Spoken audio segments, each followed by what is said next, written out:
Hello and welcome to this week's episode of Fellowship in Essential Oils. This week, we're going to dive into an oil which some people love, some people not so much, but I definitely love it. It's fennel. How are you, Liz? I'm very well, thank you, Adam. And I'm quite excited about talking about fennel. People don't talk about it very often, and I think it's a lovely oil. So it's going to be interesting to hear your thoughts about it too. Yeah, one thing I find really interesting, it seems to have a really diverse range of uses, but then some people really shy away from using it. So should we dive in and look about how we'd use it for the physical body first of all? I tell you what, why don't we talk about the reasons why people are nervous about using it first? Because that is Okay. kind of makes it easier to understand. Um, just very quickly, yes, it's very good for like water retention, digestive. It's got and urinary. It's got loads and loads of uses right across the board. But if you're somebody like me who has to write contraindications a lot, I go, oh yes, I'd love to write about fennel. It's going to take ages. It's going to take ages to write all the contraindications because there are so many people who have to avoid it. Hmm. And so I think there are like a set of people, I guess, who work on the internet who probably just go, God, there's so many different contraindications, and there's so many subtleties to the contraindications. It's almost better to just avoid it.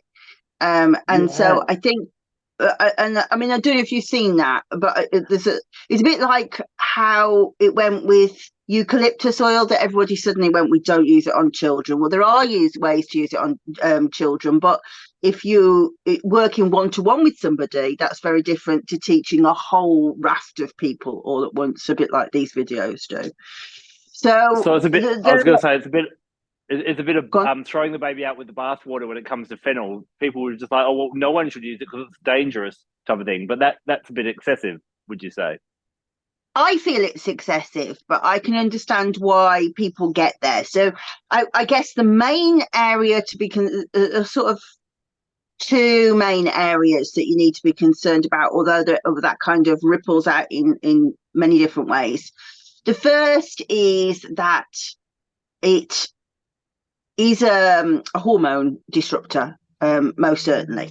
So I don't know how up to date my knowledge is, whether we can say that it's like it stimulates estrogen or whether it mimics estrogen. I think probably mimics estrogen is probably the most current knowledge, but I don't think we really know. But whatever happens is the body goes, oh, let's react to estrogen. And because so that has great sort of uses if you're menopausal, for example, because extra estrogen is fantastic. But for if you have endometriosis, not good. That will really be problematic. If you are pregnant, really not good. It's a very strange situation that it improves lactation, so it does, but it is contraindicated in breastfeeding because of this hormone disruption, and also something that happens further down the line with children, which I'll talk about independently. But this estrogen disruption is a big thing. The other thing is, so the chemistry is quite unusual. In fact, I should say that there are two fennel oils. Did you know that? No, normally it's what is it? Sweet Sweet fennel. fennel, and I'm trying to remember the Latin name, something vulgar, or say Yeah, that vulgara, yeah. funiculum, funiculum vulgare. But there's also bitter fennel. And there is an Mm. essential oil of it, but you don't see that very often. But to be honest, the levels are very similar in them. Um, Transentheone is probably the main constituent in there. It can range from about 50 up to about 90%, depending on the distillation. But also there is estradiol of very, very small amounts, maybe between 2 to maybe 10% at the highest, usually about 7%. Well, estradiol, there are concerns that that may be a carcinogenic constituent. So, for example, if you look at an IFRA report, they will always look at that. So, again, we don't want to be using too much of that. And this carcinogenic effect is interesting because it mimics estrogen, or it stimulates estrogen. I do think mimics. If you have a suspicion that you have cancer, then a lot of cancers are estrogen dependent. So whilst essential oils are wonderful if somebody has cancer and supporting them through the cancer treatment, fennel is really one that you should stay right away from, because it will feed it's a bit like the rats coming for the bird seed. The more you put out, the more it's going to feed on it. So there's that aspect. But also, if you are somebody like me who has dodgy blood, the transanthiol actually affects how platelets aggregate. So that's an important step in when blood's clotting. So if you are somebody like me who has blood clots, it's helpful because it actually thins the blood.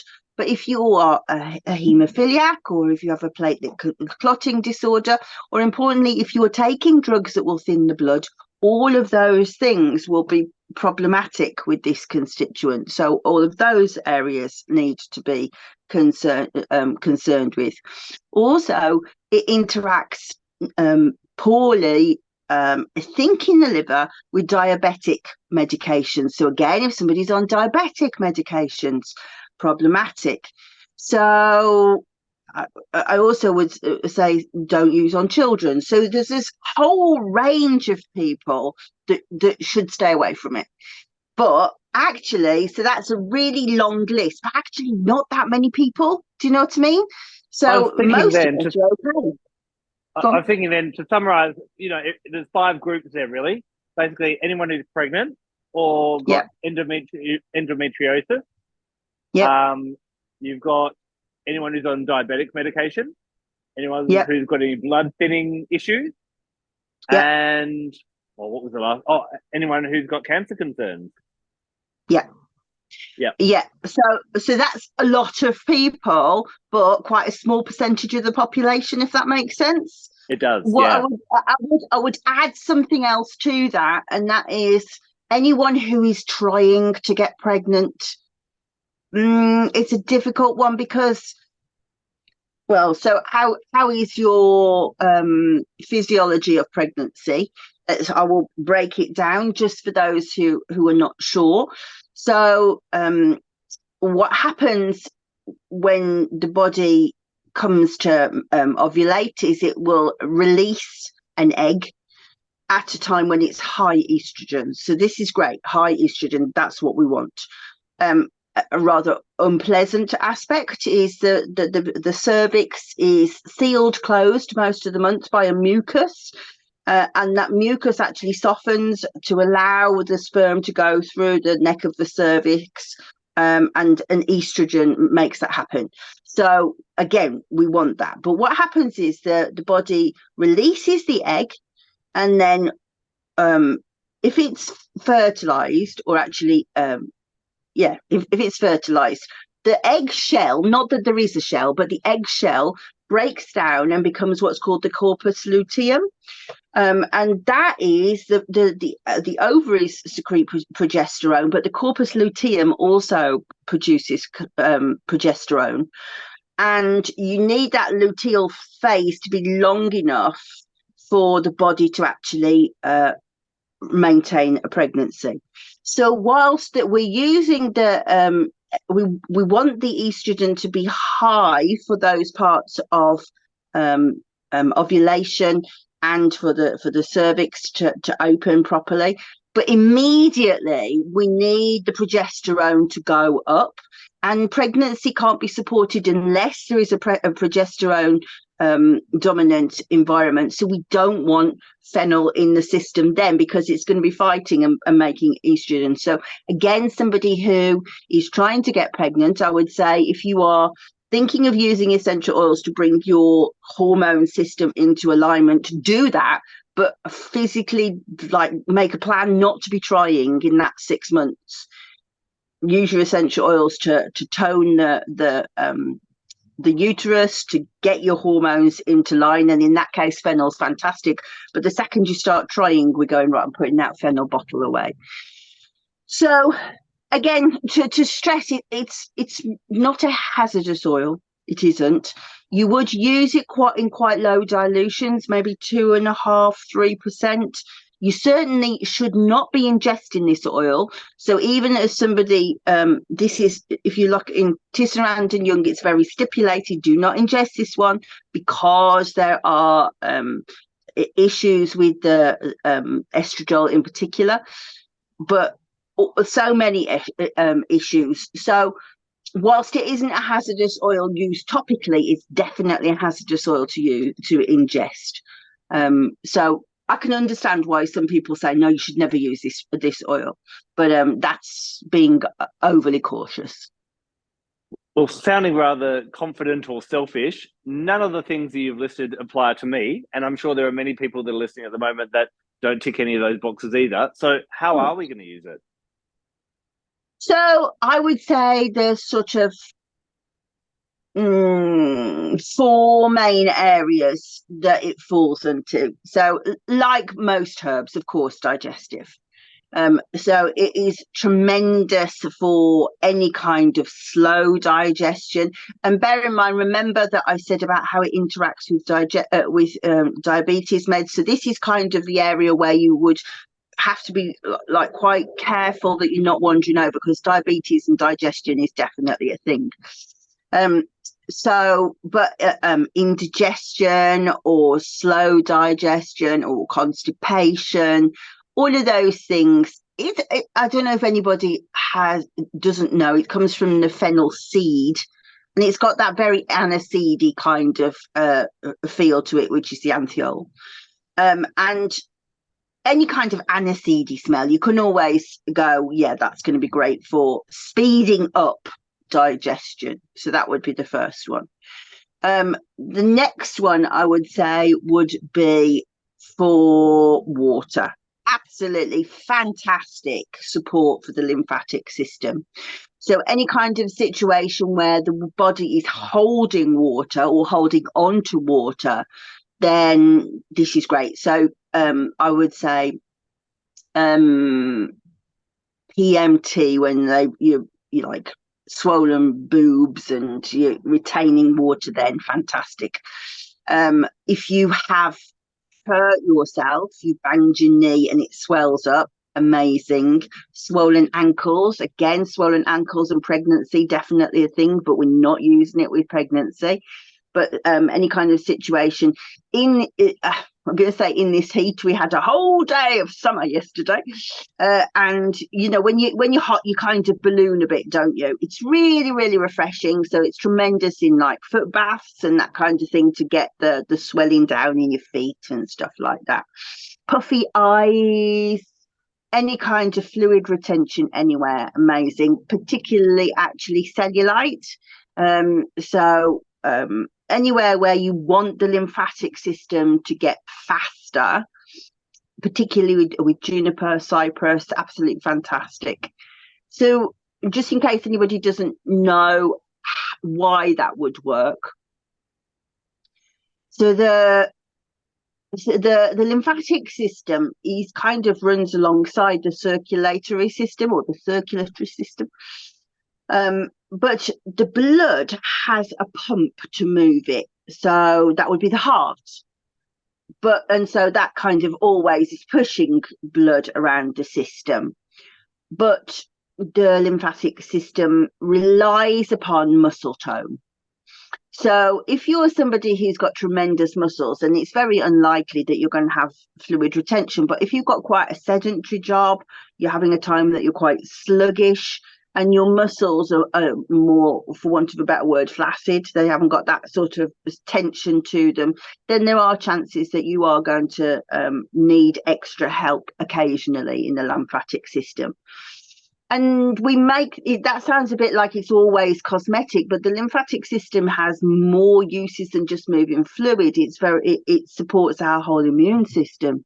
So, for example, if somebody has an infection in the body that won't move, dealing with the lymphatic system can be a great way to boost their immune system. You're not supposed to use the word boost, but actually to shift, let's move the germs out and get the immune system working. So any of those kind of systems. But as I say, particularly with cellulite, where the thighs really hold, great. And lymphatic drainage massage is a great way to deal with it. But I would always say fennel, juniper, cypress, absolutely fantastic mix. And there were a lot of aromatherapists use it for respiratory issues because fenchone, I always go to say fenchone is a ketone, and ketones break down stuff.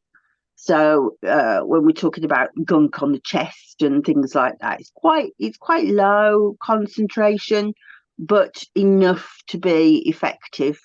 Fenchone also comes with its own issues or concerns, or actually it doesn't, but I'll explain why I said that. Anything that's a ketone can be neurotoxic. So problems with epilepsy, problems with psychosis, delusions, that kind of thing. But fenchone is not actually connected with those concerns. So somebody who's looked at the chemistry and gone, oh, ketones, we're going to have all of those concerns, might actually put it in that of more reasons not to use it. But actually, fenchone doesn't have those concerns attached to it. So yeah, and funnily enough, I'd said to Mum, we're going to do fennel, and she said, oh, how interesting! I haven't thought about that all for ages. I used to have really good effects with using it for greasy panels with celery seed oil, and I was like, whoa, that was just, I never even thought of doing that, but it is astringent. So yeah, greasy skin would be an excellent way of doing that. Also, there are see that was the kind of the fennel look then, because I had to think, well, is that a thing or is that a thing? So very good for stimulating appetite, right? So one of the key areas where somebody might need to have their appetite stimulated is if they're having chemotherapy or if they're having radiotherapy. So you would say, well, fennel would be really good, but no, because of the estrogenic thing, we don't want to go down the fennel route. You see how you kind of have to do this double back on yourself all of the time. But yes. So let me have a look what else I've got in here. Incidentally, if you're not sure, don't forget that my book is free to download on any of the ebook platforms, and it's written that out under here. So I've put hiccups, colic, diuretic. So yeah, I should have said that, shouldn't I? So this movement of fluid also going to make you go to the toilet more. That's the whole point. Pulmonary disease. Intestinal parasites. Now, I can't actually remember what the science is there for that, but I wouldn't have written it. But I would imagine that comes from herbalism. But yeah, if somebody's got like tapeworm or something like that, there are other oils that you could look at, but that would be one I would certainly think about using. So those would be the main areas. Now, I don't often find myself saying this, but I want to talk a little bit more about boobs. You mentioned that it's good if boobs are swelling at certain times of the month. I have known many people that have had success with, if they want to reduce their milk supply, peppermint normally can do that. But you did kind of in passing say that fennel has a amplificatory effect on increasing milk supply, correct? Yes, but so I'm glad that you went back on there because I would have forgotten.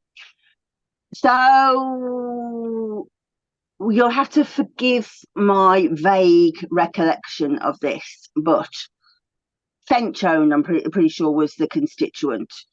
Little girls who had been exposed to fenchone developed their own boobs.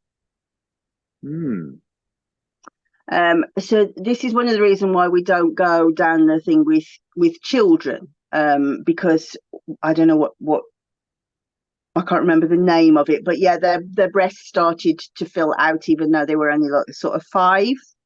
once the fenchone had gone out the system, then that dropped off. And also, again, can't remember the constituent. I do think maybe fenchone, but I might be wrong. When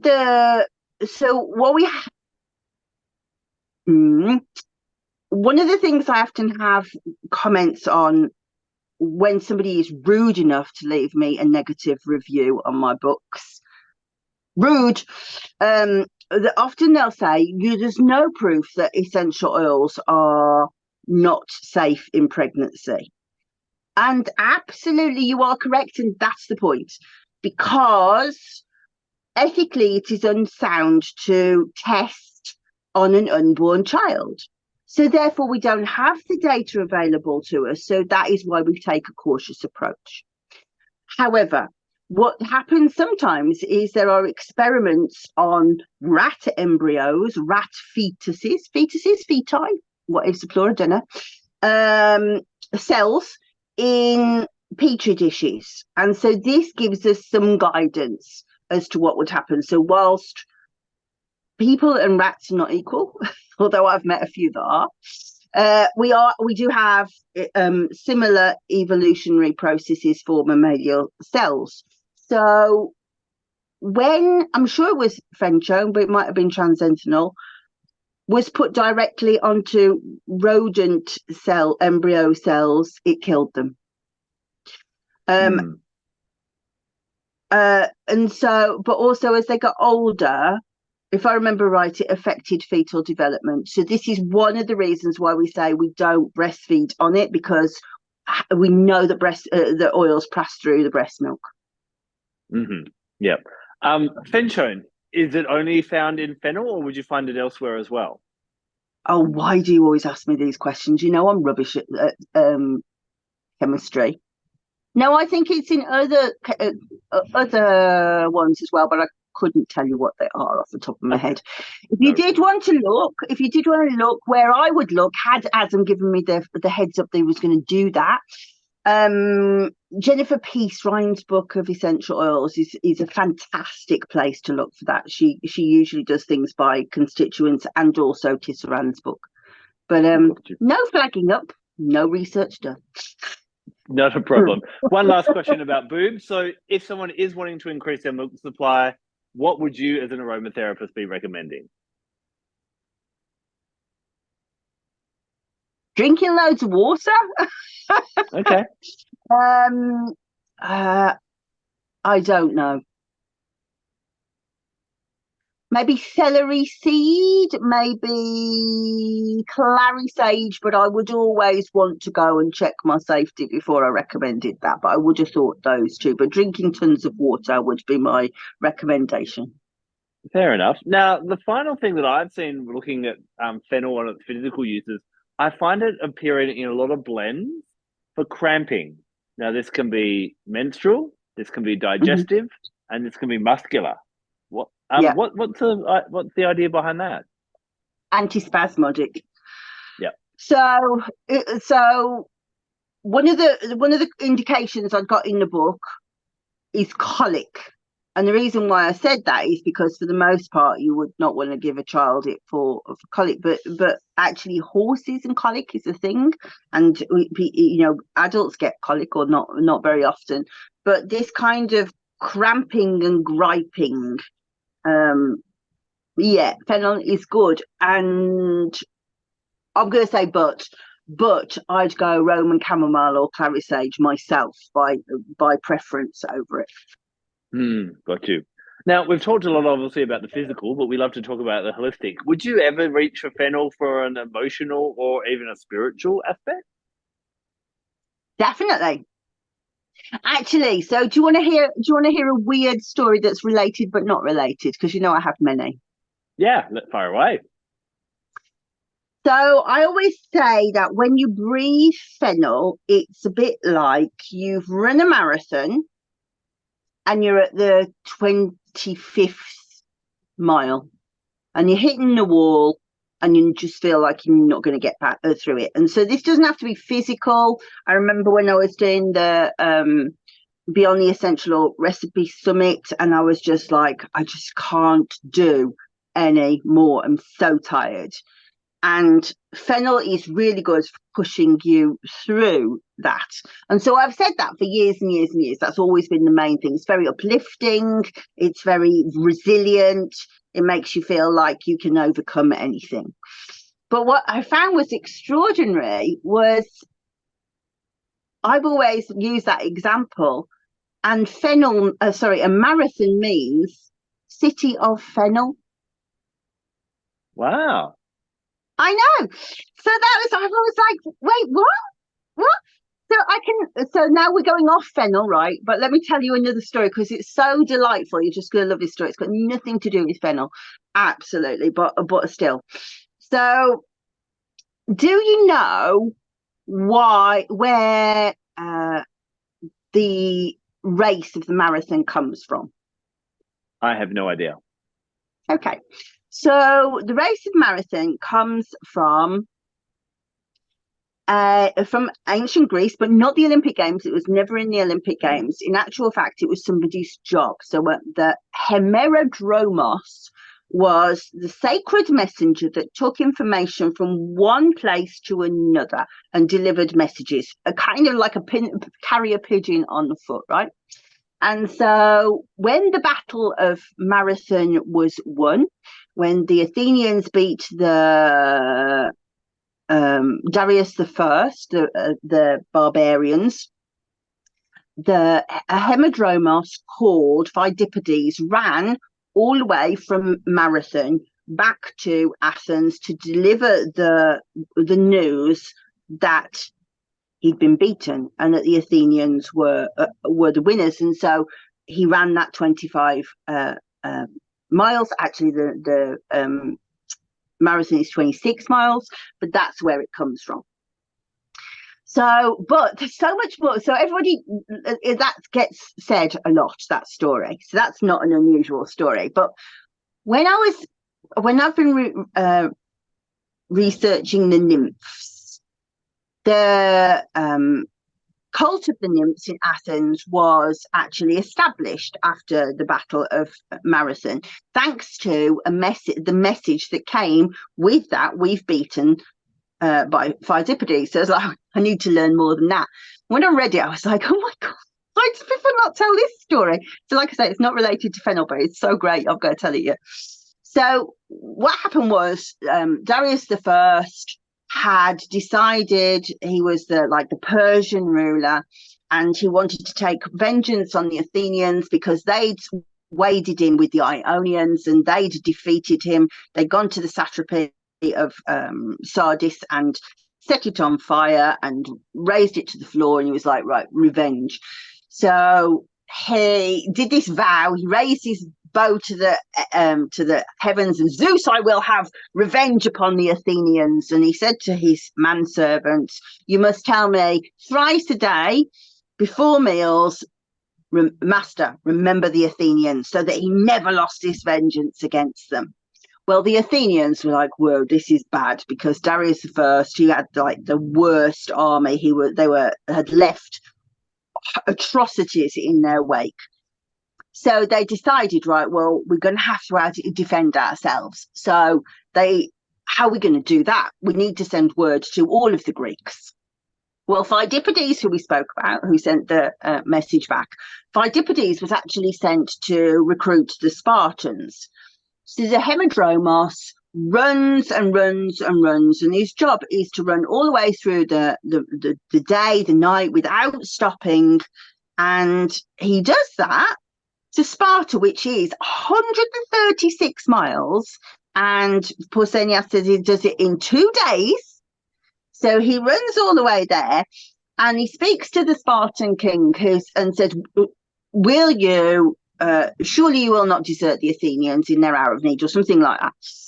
And he's very convincing, and the Spartans say, yeah, I think we should help.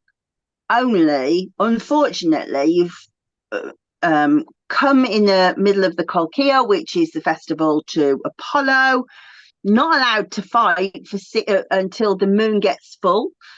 And so Phytippides looks and goes, oh, 6 days? 6 days? That's too long. He's going to come before that time. So he has something to eat, has a little nap, and then runs all the way back to Athens, another 136 miles. On the way, he meets the god Pan, who says, I will support you, but only if you set up a cult of the nymphs, a cult for me in Athens. That's where I come in. And so he goes, okay, because, I've got to get back. Sorry, Pan. Darius is coming. It's terrifying. Got to run. So he runs all the way back to Athens. So he does the other 136 miles. And when he gets there, other hamadromos have managed to actually recruit 10 different polises, so city-states. And they're in a divide because each city-state has their own general, and they've said, right, each general will lead us for a day, but 5 are saying we should go now, we should take them, we should take the offensive, and the other 5 are going, no, we need to wait, we need to see what's going on. So Pheidippides comes and goes, you know what, it's no good waiting, it's good waiting for the Spartans, they're not going to be here in time. And at that time, a message comes and says that Darius's men have landed at Marathon. So they go, well, that's it then. So they head over to Marathon, but they hide, and there's this famous standoff. And this is legend, not myth. So this is history. So they have this standoff for 5 days, and they can see Darius's men come, and they are outnumbered and outnumbered and outnumbered, like by thousands. And they stay in the woods. And of course, Pan is the god of the woods, isn't he? And the Ionians, so one of the city-states, Ionians climb up in the trees, and they're watching in the distance, and they can see all this, they've got this amazing cavalry, they're all armoured differently to them, they've got weaponry like you've never seen, and it's terrifying. But then the Ionians go, what's going on? They're leaving. And we don't know why the Persians were leaving. Potentially they were going to attack Athens while nobody was there, perhaps for whatever reason. The Persians started to leave. So the general in charge put the 10 states in a line, and he put 8 deep, but only 4 deep in the 2 middle city states. So the Persians came at those 4 deep here, and they went round them like that, enveloped them. And because the Greeks had got like armor and weapons, and the Persians had got like catapults and stuff like that. Catapults are no good when you're just wrapped around by people, and there was this massive slaughter. And so then they ran after the Persians that were going to their boats. And that day, the Persians lost 6,500 men, and the Greeks lost 169, including the man that had said, right, he'd made the deciding decision to move forward. So then Pheidippides, of course, then has to take the message back. So there's the famous bit. I can't believe this is the famous bit, that he runs back. And when he gets there, he says, we also owe to the god Pan. I need to set up this cult to Pan. And then he dies. So we all hear about Pheidippides dying, like running the 25, but actually he ran nearly 300 miles in less than a week, if the story is true. Wow, that is a big story. And I just have one question about it. Would Pheidippides have benefited from a massage with Fennel for the cramping of his muscles from all that running? Well, there's a good question. Potentially, yes, but also remember, Marathon means city of Fennel. Fennel, yeah. So what was and giant fennel, right? So we think that it was probably a fennel called Siphion. I think I've said that right. And that was abortifacient. So people would go there for their illegal abortions. So also, see, right, we got this like picture of the field, but potentially there was fennel all around because that's what it was called, City of Fennel. Now, historically as well, I've also found a lot of writing about Fennel being used in rites of passage or initiation rites. And it almost as though if you had to pair it with an animal, it's not normally the animal I initially paired it with, but it'd be like the snake. and it's used anywhere where there is a need for you to shed old skins or old ways of being or old belief patterns in order to evolve and move forward. And it's even been used in wedding rites as this idea that Fennel will allow a couple to be ongoingly successful, because as you go through the years of a marriage, there is this constant need to shed and evolve, shed and evolve, shed and evolve, and grow together. So Fennel has this really kind of transformative power as well, that I've found it can be used for any time that you just need to. It's almost like a phoenix rising out of the ashes kind of oil as well. Well, I mean, that's not that dissimilar to the imagery I was saying, was it? That you've done this huge thing and you've just got to get through that last bit, and that last bit is the death, isn't it? You know, Yeah.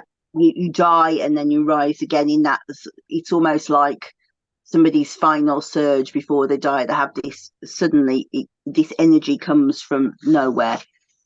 And I didn't know that about I didn't know that about the initiation rites, but that seems exactly correct to me. Yeah, yeah. The other reason I really love Fennel, and this is where I use it for kind of the metaphysical aspects of it, is the key word that comes to mind for Fennel is choice. Now, obviously, as you said before, it's great for digestion. It can be used for cramping. And I want us all to think about a time in our lives when we've been almost like cramped or doubled over um, because of a decision. We feel powerless. And I find Fennel's really good for people that are in a powerless state, because what it does is sometimes we have control over the situation, sometimes we do not. But Fennel teaches us that we always have a choice on how we react to that situation. And thus it brings the power back to us. And I find when we look at our astrology and we kind of pair it with, I don't tend to pair it with one of the key astrological bodies, but more of these divine feminine energies like Lilith or even Eris, somewhere where the woman is taking back power that's been removed from her. So I think anytime someone is finding life hard to digest, reach for Fennel. And although some people may go, oh, well, probably it would be a solar plexus oil then, wouldn't it? Because it's linked to the digestive system. For some reason, for me, the anise oils, whether it be Fennel, whether it be star anise, whether it be anise myrtle, these ones seem to kind of always work really well on the third eye chakra. And I think what Fennel allows us to do is to almost keep shedding the thoughts of negativity, or that we're stuck, or that we're powerless in a situation. Go, no, hold on. I can choose how I react to this. I'm not going to choose to allow this situation to disempower me. I'm going to make the choice that empowers me, and that will allow me to digest not only my food, but digest life in a much more empowered way. I think that's very clever. I would say solar plexus. Do you know what insects like fennel? No, I do not. So if you have a plant in your garden, there is no mistaking what insects like it, because it gets covered in wasps, and a particular one called a fennel wasp.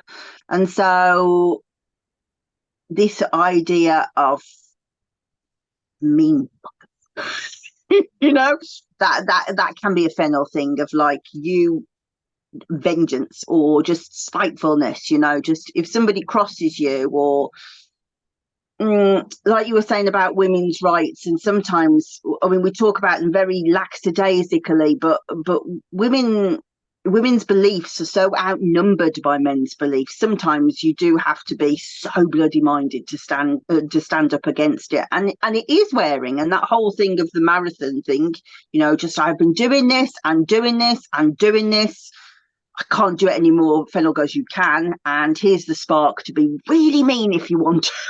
You know, so you will stand up and say, no, excuse me, please, what do you think you're doing? You know, get out of my space, give me that raise. You know, he's on more money than I am. All of those things where you suddenly have to go, no, enough, I have rights too. one of those are Fennel things. As the wasp would do it, that like people are scared of wasps. People are scared of bees, which is obviously miraculous to me, but people are really scared of wasps. And so if you can embody that wasp energy, amazing how, and I mean that in not like the American socialite wasp, I mean like the get out of my way kind of thing. That is Fennel energy. Yeah.